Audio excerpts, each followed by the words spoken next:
سب سے پہلی اور بڑی اپڈیٹ یہ ہے کہ ابھی حال ہی میں فیصل آباد پنجاب پاکستان کے ایک عالم دین قاری ابو بکر معاویہ صاحب پر یہ الزام لگایا جا رہا ہے کہ انہوں نے 12 سال کے چھوٹے بچے کے ساتھ بدفعلی کرنے کی کوشش کی۔ دراصل 21 مارچ 2024 کو ان کے خلاف ایک FIR درج ہوتی ہے، جہاں پر اس 12 سال کے چھوٹے بچے کے والد نے واضح طور پر یہ بیان کیا کہ نماز مغرب پڑھنے کے بعد ہم نے دیکھا کہ ہمارا بیٹا گھر پہ واپس نہیں آیا۔ کافی دیر تک اس کا انتظار کرنے کے بعد جب اس کے والد صاحب اسے ڈھونڈنے کے لیے نکلے تو انہیں مسجد کے ساتھ کسی گھر سے چھوٹے بچے کے رونے کی آوازیں آ رہی تھیں۔ جب اس بچے کے والد صاحب اس گھر کے اندر داخل ہوئے تو وہ یہ دیکھتے ہیں کہ قاری صاحب برہنہ حالت میں بچے کے ساتھ زیادتی کرنے کی کوشش کر رہے تھے۔ یہ دیکھ کر وہ باپ چونک جاتا ہے اور قاری صاحب کو روکنے کی کوشش کرتا ہے۔ قاری صاحب جلدی سے شلوار پہنتے ہیں اور اپنا اسلحہ اس باپ پر تان کر وہاں سے بھاگ جاتے ہیں۔ FIR درج ہونے کے بعد پولیس قاری صاحب کو پکڑ لیتی ہے۔ ایک چھوٹے سے بچے کے ساتھ آپ ظلم اور زیادتی کرنے لگے تھے؟ آپ کو شرم آنی چاہیے۔ آپ کو اللہ سے ڈر نہیں لگتا؟ آپ اس جگہ بیٹھتے ہو، آپ اللہ کے ساتھ جو ہے دھوکہ کرتے ہیں۔ جیسے ہی پولیس کی یہ ویڈیو اور FIR منظر عام پر آتی ہے تو سوشل میڈیا پر قاری صاحب کے خلاف آواز اٹھائی جاتی ہے۔ اس پورے معاملے پر سوشل میڈیا یوزرز علماء کرام کو کرٹیسائز کرتے ہیں، لیکن کچھ دنوں کے بعد علامہ ابتسام الہی ظہیر صاحب کی یہ ویڈیو منظر عام پہ آتی ہے، جہاں پر وہ قاری صاحب کا دفاع کرتے ہوئے کہتے ہیں کہ قاری صاحب نے بچے کے ساتھ زیادتی نہیں کی، وہ بچہ قاری صاحب کا شاگرد تھا اور ان کے پاؤں دبا رہا تھا۔ علامہ ابتسام الہی ظہیر صاحب کی اسی بات پر اس 12 سال کے بچے کے والد نے بھی ہاں میں ہاں ملائی اور یہ کہا کہ قاری صاحب نے اس بچے کے ساتھ بدفعلی نہیں کی، یہاں پر ایک غلط فہمی ہوئی ہے اور قاری صاحب نے جو بچے کے والد کے ساتھ تلخ کلامی کی تھی، علماء کرام کی محبت میں وہ قاری صاحب کو معاف کرتے ہیں۔ ان تمام معاملات کے بعد قاری ابو بکر معاویہ صاحب کو ریلیز کر دیا جاتا ہے، جس کے بعد سوشل میڈیا پر ایک نئی بحث شروع ہوتی ہے۔ سوشل میڈیا یوزرز کہتے ہیں کہ اس بچے کے والد سے زبردستی علماء کرام نے معافی منگوائی۔ تو اب بجائے یہ کہ ہم اس پہ رونا روئیں، ہمیں اس کے اوپر کوئی کاؤنٹر نیریٹو جوابی بیانیہ دینا چاہیے تاکہ امت کے لیے اصلاح کا کوئی معاملہ ہو جائے۔ تو اس کے لیے میں نے بڑی برین سٹارمنگ کرنے کے بعد اپنے جو قریبی احباب ہیں ان سے مشورہ کرنے کے بعد 4 علمی پوائنٹس جو ہیں وہ اس میں لسٹ آؤٹ کیے ہیں جن کو میں ڈسکس کروں گا۔ اس میں پہلا علمی پوائنٹ قرآن و سنت کی گائیڈ لائنز کیا ہیں اس حوالے سے قوم لوط والے عمل میں۔ دوسرا علمی پوائنٹ علماء کی ذمہ داری کیا ہے۔ تیسرا علمی پوائنٹ والدین اور عوام الناس کی کیا ذمہ داری ہے۔ اور چوتھا علمی پوائنٹ ہے گورنمنٹ کی، ریاستی اداروں کی اور میڈیا کی کیا رسپانسبلٹی ہے۔ تو یہ ایک ایک کر کے میں یہ 4 پوائنٹس ڈسکس کروں گا، لیکن ڈیٹیلز میں جانے سے پہلے ایک دفعہ دروشی پڑھ لیں۔ اللہم صلی علی محمد وعلی آل محمد کما صلیت علی ابراہیم وعلی آل ابراہیم انک حمید مجید۔ اللہم بارک علی محمد وعلی آل محمد کما بارکت علی ابراہیم وعلی آل ابراہیم انک حمید مجید۔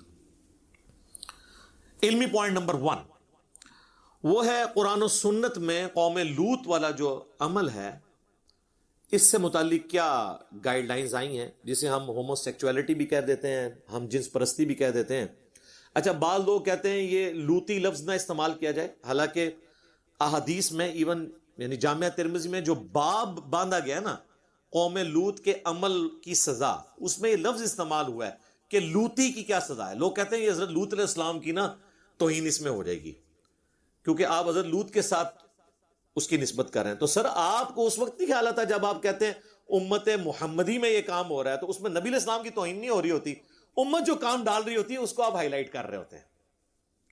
تو قوم لوط کا عمل یا اس کو ایسے عمل کرنے والے کو لوطی کہنا یہ سلف سے ثابت ہے، امام ترمذی نے باقاعدہ باب باندھا ہے اس کے اوپر۔ سب سے پہلے تو آ جائیں قرآن حکیم کی طرف۔ تو قرآن حکیم میں چند بڑے گناہ جن کی سزا آئی اور اس کو گناہ کے طور پر اللہ تعالیٰ نے قرآن میں بیان کیا کثرت کے ساتھ، ان میں سے ایک یہ قوم لوط والا عمل ہے۔ کم از کم 8 مقامات کے اوپر اللہ تعالیٰ نے قوم لوط کے اوپر جو عذاب آیا اس کو ان ڈیپتھ ڈسکس کیا ہے۔ آپ اندازہ لگائیں اتنی امپورٹنس دی ہے اس کو۔ اس میں سورۃ الاعراف، سورۃ الحجر، سورہ ہود، سورۃ العنکبوت، سورۃ الانبیاء، سورۃ القمر، سورہ الذاریات، سورہ الشعراء، اس میں ڈیٹیل کے ساتھ قوم لوط پہ جو عذاب آیا تھا ان کے اس برے عمل کی وجہ سے، اس کی پوری ڈیٹیلز آئی ہیں۔ اب وہ ساری آیات تو کور نہیں ہو سکتی، صرف سیمپل کے طور پہ میں سورہ ہود کی 2 آیات کور کر دیتا ہوں، اور اس میں بھی صرف اتنا پورشن کہ جو ان پہ عذاب آیا تھا، تاکہ ہم بتائیں کہ اس کی سزا اسلام میں کیا ہے قرآن و سنت کی روشنی میں۔ اعوذ باللہ من الشیطان الرجیم، بسم اللہ الرحمن الرحیم۔ فلما جاء امرنا، جب ہمارا حکم عذاب آ گیا، جعلنا عالیہا سافلہا، تو اس بستی کے اونچے حصے کو ہم نے الٹ کر دیا، یعنی اوپر کی جو حصہ تھا وہ نیچے آ گیا، نیچے والا اوپر، یعنی پوری بستی الٹ دی۔ وَأَمْطَرْنَا عَلَيْهَا حِجَارَةً مِّن سِجِّيلٍ، اور ہم نے ان پر کنکریوں کی بارش کی، پتھروں کی بارش، منضود، پے در پے، جس طرح یہ اولے برستے ہیں نا، اس طرح آج کل تو وہ آپ دیکھ رہے ہیں اتنے بڑے بڑے برف کے اولوں نے بھی گاڑیوں کے شیشے توڑ دیے اور اس میں ڈینٹ ڈال دیے، تو پتھر ہو تو آپ ذرا اندازہ کریں۔ مصومتن عند ربک، جو نشان زدہ تھے اپنے رب کی طرف سے، یعنی اس پہ نشان تھا کہ یہ فلاں کو جا کے لگنا ہے، یہ کنکر فلاں کے نام کا ہے، یہ گولی فلاں کے نام کی ہے، اللہ تعالیٰ نے اس کے اوپر پوری کیلکولیشن کی ہوئی۔ وما ہی من الظالمین ببعید، اور یہ عذاب ان ظالموں سے کچھ دور نہیں تھا۔ ایک ترجمہ تو یہ بنتا ہے، اور ایک ترجمہ یہ کہ یہ جو ظالموں کی بستی ہے یا جو نبی اسلام کے مخالفین ہیں، وہ اس بستی کو یہ ظالم لوگ اس بستی کو آبزرو کر سکتے ہیں۔ صدوم کی بستی جو بحر مردار ڈیڈ سی کے کنارے پہ ہے، وہ کوئی زیادہ دور نہیں ہے۔ اپنے سفر شام میں یہ لوگ تجارت کرتے ہوئے جب جاتے تھے تو اس بستی کے حالات و واقعات دیکھ سکتے ہیں، بلکہ آپ کو ویڈیوز میں ملیں گے کہ ان کی وہ آلموسٹ لاشیں اسی طریقے سے فاسلز بن گئی ہوئی ہیں جو اللہ کا عذاب ان کے اوپر آیا تھا۔ اس کے لیے کوئی ٹیکنیکل ریزن ضرور ہوگی، یعنی وہ کہتے ہیں جی آتش فشاں پھٹ گیا تھا اور اس میں سے پتھر نکلے ان پہ پڑے۔ ظاہر ہے اللہ تعالیٰ نے کوئی ضروری نہیں ہوتا کہ کوئی غیبی کام کریں، وہ اسباب بنا دیتا ہے۔ جیسے سمندر میں غرق کر دیا فرعونیوں کو، تو وہاں پہ بھی آتش فشاں کو اللہ نے حکم دیا کہ ہاں بھی اگل دے اور ہر بندے کے سر کے اوپر جا کے اس کے حصے کا پتھر لگے۔ وہ اس کی کوئی بھی ریزن ہو سکتی ہے، بہرحال اللہ کی طرف سے وہ عذاب آیا۔ اللہم احسن عاقبتنا فی الامور کلہا واجرنا من خزی الدنیا وعذاب الآخرہ، آمین۔ اب ان آیات کی روشنی میں سزا یہ ہوئی کہ ایسے عمل کرنے والوں کو اللہ نے بلندی سے پھینکا اور پھر ان پر پتھروں کی بارش کر کے انہیں ہلاک کر دیا۔ قرآن و سنت میں واضح اس حد کو اسٹیبلش کرنا کس طریقے سے ہے، اس کی ڈیٹیلز ہمیں نہیں ملتی۔ صحابہ کے اقوال ملتے ہیں، خلفائے راشدین کے اقوال ملتے ہیں، ان کے فیصلے ملتے ہیں، اس لیے آپ اس کو حد کے طور پہ نہیں لیکن تعزیر کے طور پر بیان کر سکتے ہیں۔ اس میں اختلاف پایا جاتا ہے، لیکن اہل سنت اور اہل تشیع کا یہ اس پہ اتفاق ہے آلموسٹ، کہ ایسے شخص کو فاعل اور مفعول دونوں کو قتل کیا جائے گا۔ اگر تو جبر کے ساتھ ہو رہا ہے پھر تو صرف فاعل ہوگا، مفعول کا تو ظاہر ہے پھر اس میں قصور نہیں۔ اب وہ احادیث سن لیں۔ سنن نبی داؤد میں حدیث ہے، ابن عباس کہتے ہیں کہ نبی علیہ السلام نے فرمایا کہ قوم لوط کا عمل جو لوگ کر رہے ہوں تو فاعل اور مفعول یعنی دونوں رضامندی سے کر رہے ہیں تو دونوں کو قتل کر دو۔ اچھا، جامعہ ترمذی میں حدیث ہے ابن عباس سے ہی، وہ کہتے ہیں نبی علیہ السلام نے فرمایا اگر کوئی شخص کسی جانور چوپائے کے ساتھ بھی بدفعلی کرے تو بھی دونوں کو قتل کرو۔ تو ابن عباس سے پوچھا گیا اس جانور کو کیوں قتل کیا گیا؟ تو انہوں نے کہا نبی علیہ السلام سے میں نے اس کی تفصیل تو نہیں سنی، لیکن میرا خیال ہے کہ نبی علیہ السلام اس چیز کو ناپسند فرماتے تھے کہ ایسے جانور کا گوشت کھایا جائے جس کے ساتھ کسی نے اس طریقے سے برائی کی ہو۔ یعنی آپ دیکھیں اسلام سیکس کے معاملے میں کتنا سینسٹیو ہے۔ پھر مشکات المصابیح میں آپ کو سیدنا علی اور سیدنا ابوبکر صدیق رضی اللہ تعالی عنہما کے فتاوی مل جائیں گے، جو پوری تفصیل سے المصنف ابن ابی شیبہ میں موجود ہے، کہ ابن عباس نے کہا کہ قوم لوط کا عمل کرنے والے کی سزا یہ ہے کہ ایسے شخص کو اس بستی کے سب سے اونچے مقام سے اوندا منہ کر کے نیچے پھینکا جائے، اس طرح مر جائے تو ٹھیک، اگر پھر بھی زندہ بچ جائے پھر اسے پتھر مار کے سنسار کر کے ہلاک کر دیا جائے۔ یعنی اس کے تحت ابن عباس نے جو فتویٰ دیا ہے، تو یہ مولانا صاحب جو ہیں لاہور کی سب سے اونچی جگہ ہے مینار پاکستان، تو مینار پاکستان سے انہیں نیچے گرانا چاہیے پبلکلی، کیونکہ سورہ النور کی 2 نمبر آیت میں اللہ تعالیٰ نے فرمایا کہ جو زنا کی سزا ہے یہ بھی پبلکلی ہوگی اور مسلمانوں کا ایک گروہ اسے ویٹ کرے گا تاکہ باقیوں کے لیے عبرت ہو جائے. دیکھیں نا آپ ایران میں اور سعودیہ میں شرعی سزائیں اعلانیہ دی جاتی ہیں نا، جو ایک دفعہ کسی کو قتل ہوتے ہوئے دیکھ لیتے ہیں کتنے عرصے تک ان کو نیند نہیں پڑتی، ڈیٹرس ہوتی ہے. تو اسلامی سزائیں سخت ضرور ہیں لیکن چند لوگوں کو سزا ہو کے باقی لوگ جرم سے بچ جاتے ہیں، ڈیٹرنس ہو جاتی ہے. سزا 2-4 کو ہوگی، ڈیٹرنس لاکھوں کے لیے. بلکہ میرے خیال میں تو فساد فی الارض کی جو سزا ہے نا، سورۃ المائدہ کی آیت نمبر 33 میں، جو زمین میں فساد مچاتے ہیں، جس طرح یہ عادی مجرم تھا اور کئی اسٹوڈنٹ کے ساتھ منہ کالا کر چکا اور ایکسپلائٹ کرتا تھا ان کو، یہ ہے فساد فی الارض والے لوگ. تو ان کے اوپر آیت محاربہ والی لگے گی آیت.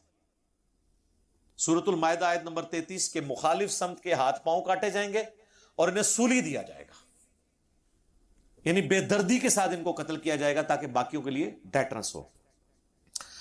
جامعہ ترمذی میں ایک اور حدیث ہے، ابن عباس کہتے ہیں کہ نبی علیہ السلام نے فرمایا جو کوئی شخص کسی مرد یا عورت کے ساتھ قوم لوط والا عمل کرتا ہے تو قیامت والے دن اللہ تعالیٰ اس کی طرف نظر رحمت نہیں فرمائے گا. یعنی اتنا غصہ ہے کہ دنیا کی سزا تو اپنی جگہ، آخرت میں بھی اللہ تعالیٰ نظر رحمت اس پہ نہیں فرمائے گا. مسند احمد میں ایک اور حدیث ہے، حاکم میں بھی ہے، مشکات کے اندر بھی موجود ہے کہ قوم لوط کا عمل کرنے والا ملعون ہے، لعنتی ہے. یعنی لعنت کا مطلب یہ ہے کہ اللہ کی رحمت سے دور. لعنت کا مطلب کیا ہے؟ اللہ کی رحمت سے دور. ایک اور حدیث ہے مسند احمد میں، سنن ابی داؤد میں بھی ہے، مشکات میں بھی، کہ نبی علیہ السلام نے فرمایا جو شخص اپنی بیوی کے ساتھ بھی ایسا عمل کرے قوم لوط والا تو وہ بھی ملعون ہے. ایک اور حدیث ہے جامعہ ترمذی میں جس کی صحت کے بارے میں محدثین کا اختلاف ہے. شیخ البانی اسے کہتے ہیں حسن درجے کی ہے، شیخ زبیر صاحب کا موقف ہے کہ یہ ضعیف ہے.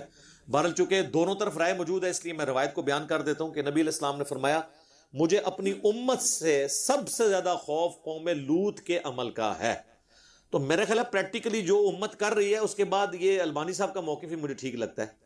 بعض اوقات حدیث کی سند کمزور ہوتی ہے لیکن اسے تلقی بالقبول حاصل ہو جاتی ہے کہ شواہد کی بنیاد پہ وہ ویسے اسٹیبلش ہو رہا ہوتا ہے.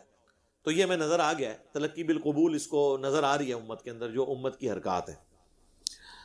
تو ہمارا تو یہ موقف ہے کہ ایسے لوگوں کو نشان عبرت بنانا چاہیے تاکہ ایک کو سزا ہو اور لاکھوں کے لیے عبرت ہو جائے انشاءاللہ تعالی.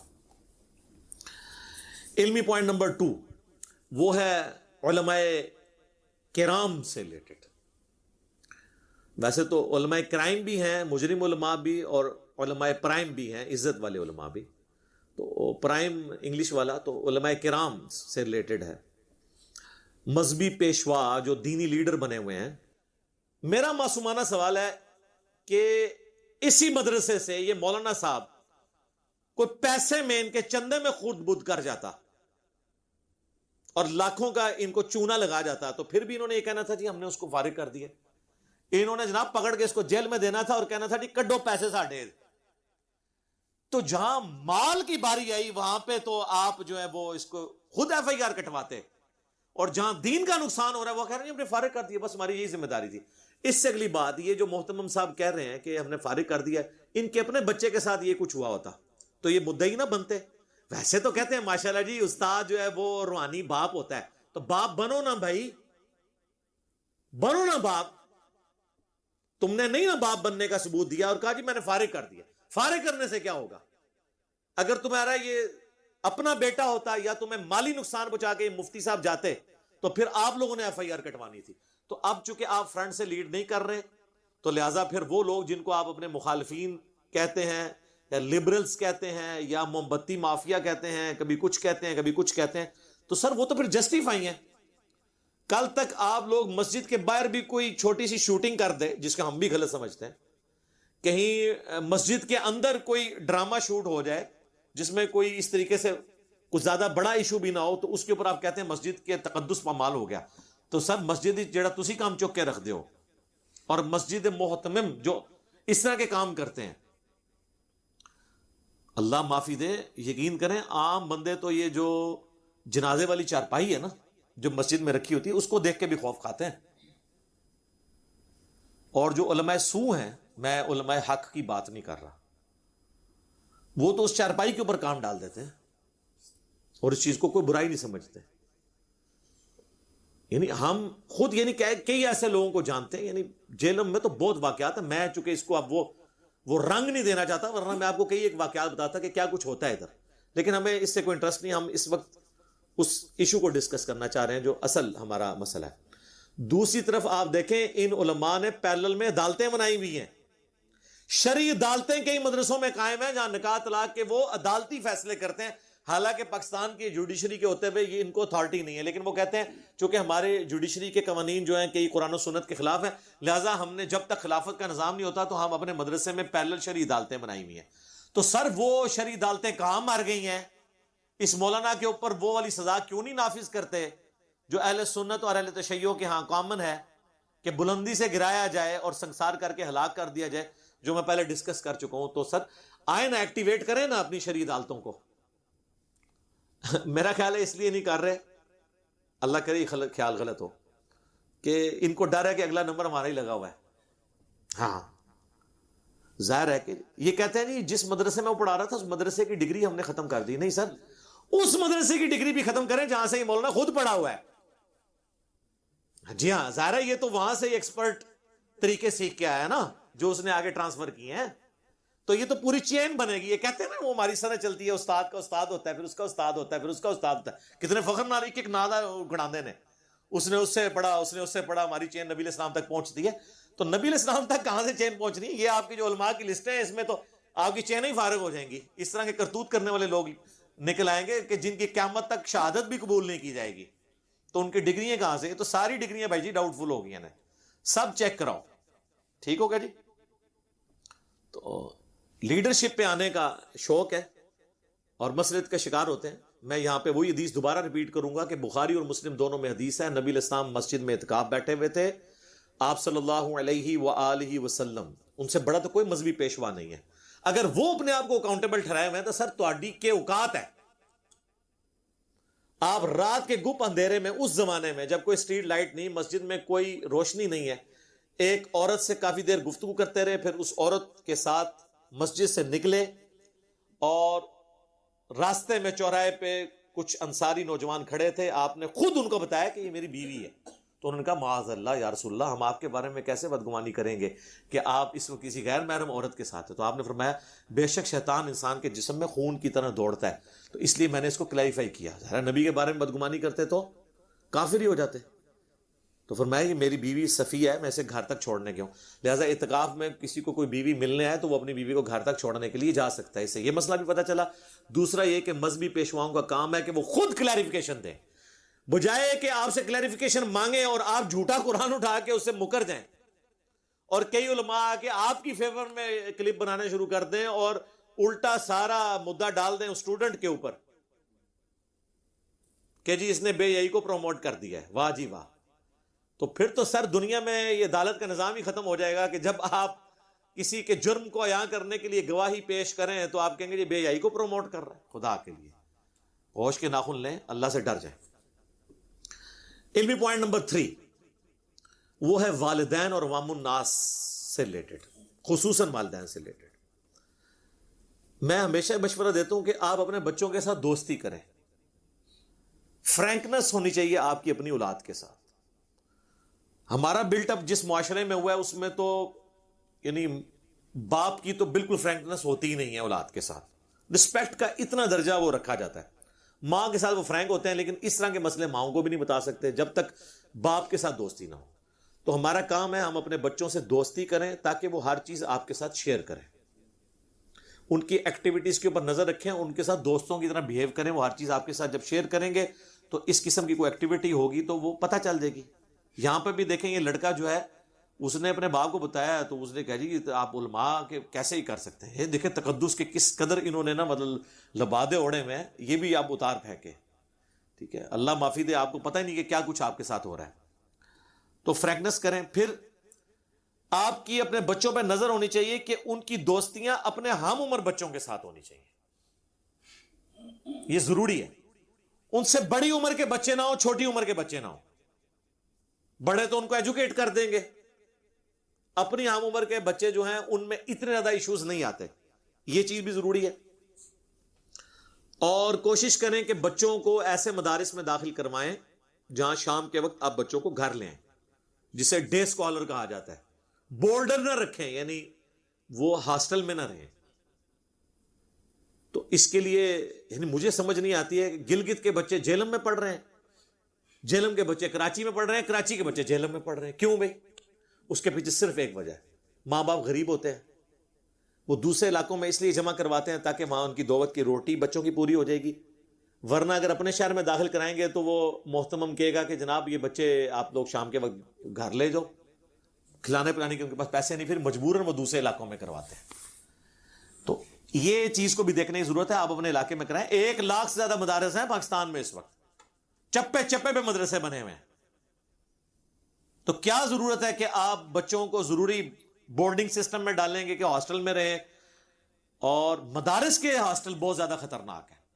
اس کی وجہ یہ ہے کہ مدارس آپ سمجھ لیں اپنی نوعیت کی وہ واحد جگہ ہیں جہاں پہ ٹیچرز کا انٹریکشن ہوتا ہے بچوں کے ساتھ. کالجز یونیورسٹیز کے اندر ٹیچرز کا انٹریکشن نہیں ہوتا بچوں کے ساتھ، وہ صرف کلاس کی حد تک ہوتا ہے.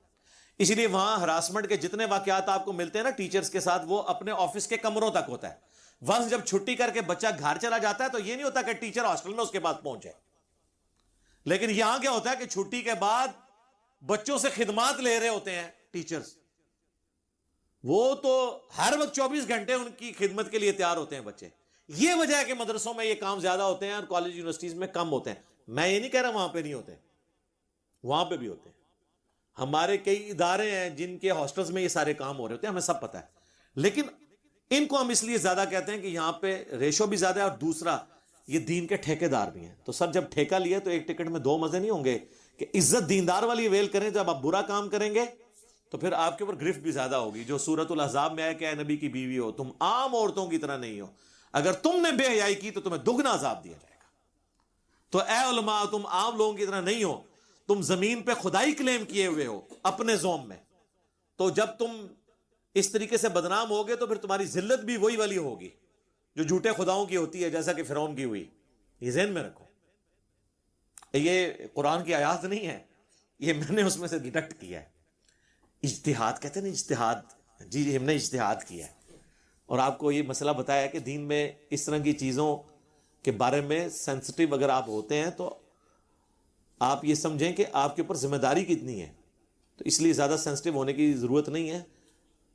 جو آپ کرتوت کر رہے ہوتے ہیں تو اس وقت یہ سوچا کریں نا کہ آپ یہ کیا کرنے جا رہے ہیں.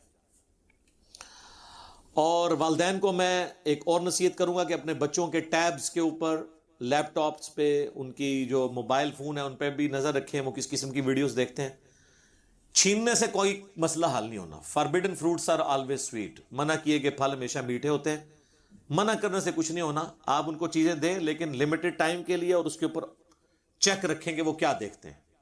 آپ اس کے آگے باندھ ہی نہیں سکتے. اب یہ جو سوشل میڈیا ہے اس کو آپ ڈائریکشن دیں گے تو وہ آپ نظر رکھیں.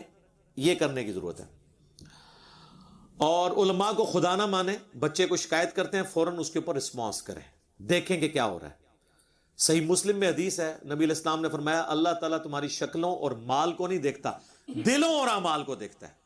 اور آپ بوتھیوں سے دھوکہ کھا دیتے ہیں کہ اتنی نورانی شکل ہے، بس شکلوں سے پتہ چلنا ہے. سر جنہوں نے ہمیشہ دھوپ میں کوئی نوکری نہیں کی ہے، ایئر کنڈیشن ان کے کمروں میں لگے ہوئے ہیں، تو ہاتھ تو ان کے نرم نرم ہوں گے، انہوں نے کبھی مزدوری نہیں کی ہوئی ہے، تو چہرے تو نورانی ہو جائیں گے. آپ چاہیں یہودیوں کو دیکھیں، ان کے چہرے کتنے یعنی وہ رنگت صاف ہے، ضرورت سے زیادہ صاف ہے. تو رنگت پہ فیصلہ ہونا ہے. نبی علیہ السلام فرمایا اللہ تعالیٰ تمہاری شکلوں اور مال کو نہیں دیکھتا، دلوں اور اعمال کو دیکھتا ہے. تو کرتوت دیکھیں آپ ان کے. آپ پگڑی سے داڑھی سے دھوکہ نہ کھائے کسی کی. تو اس کے اوپر آپ کو چیک رکھنے کی ضرورت ہے. اور اکثر ماں باپ کی تو میں نے دیکھا عادت ہے، ان کو بچے شکایت لگائیں تو وہ اسے اگنور کر دیتے ہیں. نہیں. اور آپ یاد رکھیے 1-2 بار اگنور کریں گے آندہ بچے شکایت لگانی چھوڑ دیتے ہیں. وہ کہتے ہیں فائدہ ہی کوئی نہیں. وہ بچے ہوتے ہیں نا، ان کی وہی گرومنگ ہو جاتی ہے. تو نہیں، آپ خود بھی چیک رکھیں، اور اگر کوئی ایک بات ہے تو اس کو ڈیپ ڈگ کر کے فائنل کنکلوژن تک پہنچیں. آخری علمی پوائنٹ نمبر 4 وہ ہے گورنمنٹ سے ریلیٹڈ، میڈیا سے ریلیٹڈ.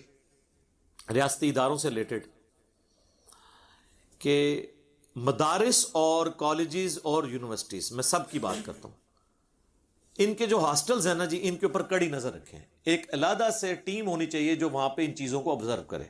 سی سی ٹی وی کیمرے تو ضرور لگے ہوئے ہونے چاہیے اور اس کا آڈٹ ہونا چاہیے تاکہ آپ کو وہاں کی ایکٹیویٹیز کے اوپر نظر رہے.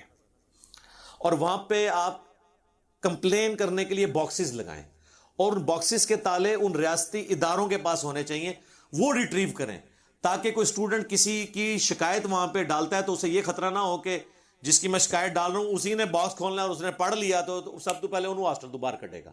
نہیں، انڈیپینڈنٹ ہونا چاہیے ادارہ جو اس طرح کی، آپ دیکھیں آپ کس قسم کی آپ کو رپورٹیں ملنی شروع ہو جائیں گی. اور وقتاً فوقتاً کالجز میں یونیورسٹیز میں باقاعدہ سیشنز ہوں جن میں اسٹوڈنٹس کو ایجوکیٹ کیا جائے ان کے رائٹس کے بارے میں کہ یہ. اور آپ کو پتہ ہے یہ پاکستان میں اب یہ قانون یہ ہے کہ اگر کوئی شخص یہ حرکت کرے گا تو پوری زندگی کے لیے جیل میں ہے.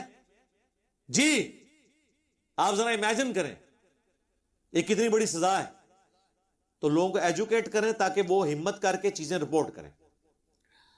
پاکستان میں اس وقت 1 لاکھ کے قریب مدارس ہیں اور میں سمجھتا ہوں یہ پاکستان کی سب سے بڑی NGOs یہ مدارس ہیں جو غریب طلباء کو پال رہے ہیں اور اسی وجہ سے ان کا استحصال ہوتا ہے. ماں باپ ایسی جگہوں پہ داخل کرواتے ہیں جہاں سے وہ ان کے ٹیچرز یہ نہ کہہ سکیں کہ ان کو شام کے وقت گھر واپس لے جائیں. اسی لیے آپ دیکھیں گے جیلم کے بچے کراچی پڑھ رہے ہیں، کراچی کے بچے جیلم پڑھ رہے ہیں، لاہور کے بچے گلگت پڑھ رہے ہیں، گلگت کے بچے لاہور میں پڑھ رہے ہیں. اپنے علاقوں میں ہوں گے تو وہ پھر لانا پڑے گا، وہ خرچہ اٹھا نہیں سکتے. تو گورنمنٹ کا کام ہے کہ یہ فوراً سے پہلے ایک پالیسی بنائے کہ جس علاقے میں مدرسہ موجود ہے اس علاقے کا بچہ کسی دوسرے علاقے میں جا کے نہیں داخلہ لے گا، الا یہ کہ کوئی ہائر سٹڈی ہے وہ اویلیبل نہیں ہے. وہاں تک تو بچے ویسے ہی بہت میچور ہو جاتے ہیں. زیادہ تر بچوں میں تو یہ حفظ ناظرہ اور یہ کرنا ہوتا ہے، یہ سارے ہر جگہ مدارس اویلیبل ہیں. تو ڈے اسکالر ہوں یعنی روزانہ جائیں اور شام کو واپس گھر آ جائیں. بورڈر نہ ہو یعنی ہاسٹل میں نہ رہیں، بورڈنگ اوائڈ کریں. اور یہ گورنمنٹ کا کام ہے، گورنمنٹ یہ بہتر طریقے سے کر سکتی ہے. اور مدارس کے اندر ٹیچرز کا انٹریکشن اسٹوڈنٹ سے ختم ہو جائے پڑھائی کے آورز کے بعد. اسی لیے مدارس میں زیادہ چیزیں رپورٹ ہوتی ہیں.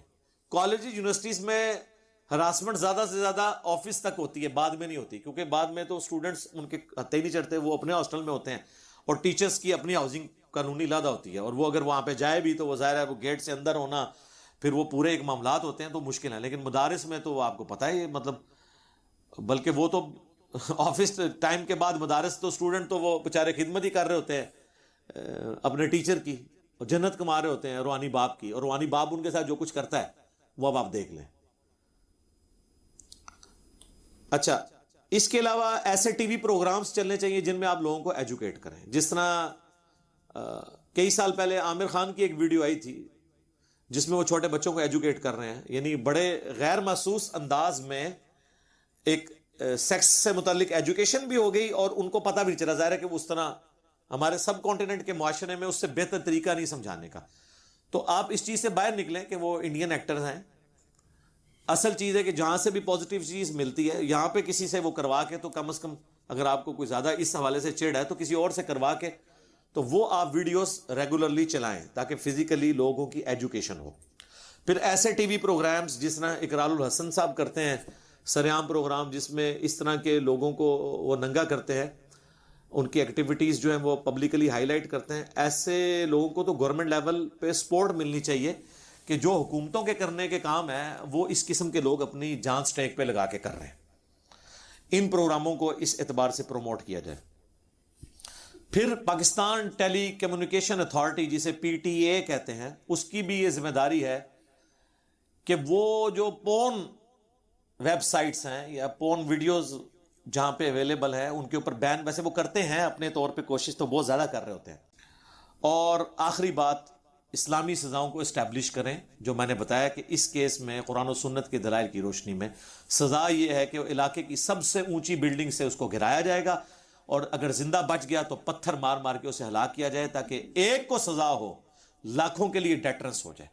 اسلامی سزائیں اسٹیبلش کریں. اور ہم نے لرن کیا ہے، آپ یہ دیکھیں پاکستان میں دہشت گردی نہیں رکتی تھی، ایون ضرب عضب اور رد الفساد کے بعد بھی معاملات سیٹل اس وقت ہوئے جب پاکستان نے یورپین یونین کی پابندیوں کے باوجود پھانسی کی سزا کو اسٹیبلش کیا. ورنہ پہلے دہشت گردوں کو ہوتا تھا ہم پکڑے بھی گئے تو چونکہ پاکستان میں سسپینڈڈ تھی پھانسی کی سزا تو وہ کہتے تھے کل کبھی نہ کبھی تو چھوٹ جائیں گے, تو پھر فوجی عدالتیں بنائیں گی مجبوراً. اس کی بھی ویسے سنوائی ہو جاتی ہے سپریم کورٹ میں. میں تو فوجی عدالتوں کے خلاف ہوں. ہماری عام عدلیہ کو اتنا مضبوط ہونا چاہیے کہ وہ اس طرح کے ڈیسیژن لیں, کیونکہ بعض اوقات پھر غلط بھی کسی کو سزا ہو سکتی ہے. اس لیے انہوں نے اس کی اپیل سپریم کورٹ میں رکھی تھی اور سپریم کورٹ نے کئی پھانسی کی سزائیں فوجی عدالتوں کی سسپینڈ بھی کر دی ہیں شواہد ناکافی ہونے کی وجہ سے. تو بہرحال پھانسی کی سزا ہم نے پھر باقی رکھی ہے. آئے دن آپ سنتے ہیں آرمی چیف نے اتنے لوگوں کی پھانسی کے اوپر سگنیچر کر دیے, ٹی وی پہ چلتی خبر. تو آپ دیکھیں پھر کس طریقے سے دہشت گردی کنٹرول ہوئی ہے. تو یعنی ہم نے خود لرن کیا کہ اسلامی سزائیں ظالمانہ نہیں ہیں, بلکہ یہ ڈیٹرنس کے لیے ہے کہ چند ایک کو سزا ہوگی, باقی کو عبرت ہو جائے گی. کرائم ریٹ دنیا میں ایران اور سعودیہ میں سب سے کم کیوں ہے؟ وہاں پہ سزائیں اسٹیبلش ہیں. اب آپ دبئی کو دیکھیں جہاں پہ اس وقت آلموسٹ کرائم زیرو پہ آ گئے. دکان کھول کے آپ چلے جائیں, گاڑی میں چابی لگی ہوئی, کوئی آپ کی گاڑی نہیں لے کے جا سکتا. آپ بیگ وہاں پہ اوپن جگہ چھوڑ دیں, وہ دنیا کے کسی کونے میں لے جائے تو آ کے پولیس ریٹریو کر کے آپ کو دے گی. آپ ذرا لوگوں سے پوچھیں کہ کیا صورتحال ہے اس وقت دبئی کی, کوئی سوچ بھی نہیں سکتا کسی کو, کیونکہ وہاں پہ قانون کی حکمرانی ہے. یہاں پہ بھی آپ ایون انگلینڈ کے اندر آپ دیکھ لیں کتنی قانون کی حکمرانی ہو رہی ہوتی ہے. وہی لوگ پاکستان آتے ہیں تو قانون کی دھجیاں کہنا شروع کر دیتے ہیں. وہاں پہ تو جرمانے آپ اوپنلی پبلک پلیس کے اوپر کوئی ریپر پھینک دیں, اور یہاں پہ میں دیکھتا ہوں وہی لوگ پاکستان کی فلائٹس میں جب اتر رہے ہوتے ہیں تو وہ ایئرپورٹ کے اوپر ہی سگریٹ لگاتے ہیں اور ڈبی وہاں پہ پھینک دیتے ہیں. وہ کہتے ہیں یہ ہمارا ملک ہے.